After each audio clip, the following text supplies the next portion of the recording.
Kementerian Sosial mencabut izin penyelenggaraan pengumpulan uang dan barang yang telah diberikan kepada Yayasan Aksi Cepat Tanggap pada tahun 2022.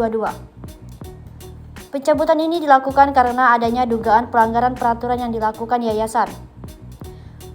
Menteri Sosial AD Interim Muhadjir Effendi mengungkapkan, pencabutan itu dinyatakan dalam Keputusan Menteri Sosial Republik Indonesia Nomor 133/HUK/2022 tanggal 5 Juli 2022. Menteri Sosial AD Interim Muhadjir Effendi mengungkapkan, pencabutan itu dinyatakan dalam Keputusan Menteri Sosial Republik Indonesia Nomor 133/HUK/2022 tanggal 5 Juli 2022 tentang pencabutan izin penyelenggaraan pengumpulan sumbangan kepada Yayasan Aksi Cepat Tanggap. Muhadjir menuturkan, langkah pencabutan izin ditempuh lantaran pemotongan uang donasi lebih besar dari ketentuan yang diatur. Berdasarkan ketentuan Pasal 6 Ayat 1 Peraturan Pemerintah Nomor 29 Tahun 1980 tentang pelaksanaan pengumpulan sumbangan menyebutkan, pembiayaan usaha pengumpulan sumbangan sebanyak-banyaknya 10% dari hasil pengumpulan sumbangan yang bersangkutan. Sedangkan dari hasil klarifikasi, Presiden ACT Ibnu Hajar mengatakan bahwa menggunakan rata-rata 13,7% dari dana hasil pengumpulan uang.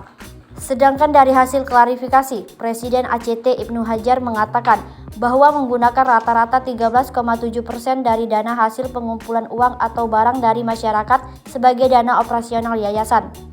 Lebih lanjut, Muhadjir menyampaikan, pemerintah responsif terhadap hal-hal yang meresahkan masyarakat.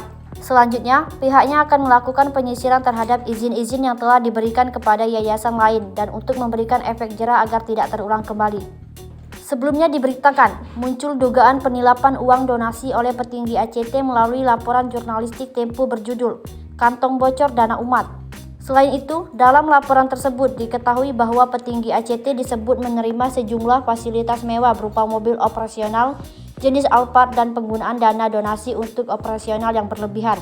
Presiden Lembaga ACT, Ibnu Hajar membenarkan gaji petinggi ACT khususnya jabatan presiden mencapai 250 juta rupiah per bulan. Gaji fantastis itu mulai diterapkan pada awal tahun 2021. Namun besaran gaji tersebut diturunkan karena donasi berkurang pada September 2021. Lembaga juga mengakui ada pemotongan sebesar 13,7% dari total uang donasi yang diperoleh per tahun. Pemotongan tersebut digunakan untuk operasional termasuk membayar gaji. Dia beralasan, banyaknya pemotongan yang dilakukan karena ACT bukanlah lembaga amal, melainkan lembaga swadaya masyarakat.